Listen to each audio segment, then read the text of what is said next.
এগুলো আমাদের গাছের হচ্ছে টমেটো। আমি এখন টমেটো পাড়তে এসেছি। সব টমেটোগুলো পেকে পেকে লাল হয়ে গেছে। এই একটা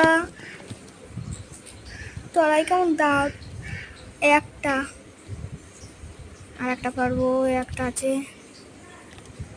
আর মনে হয় নেই। দেখি, সেই ওদিকে একটা আছে। এই যে,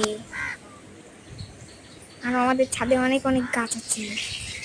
একটা ড্রাগন গাছ, একটা কপি গাছ আছে, বেগুন গাছ, বেগুন গাছ, লাউ গাছ।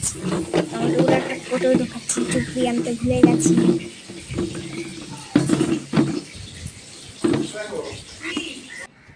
তো আমি এখন নিচে চলে যাচ্ছি, গেটটা দিয়ে নিই, নেমে যাই। ফ্রিজে টমেটোগুলো ঢুকে দিলাম। Bye bye.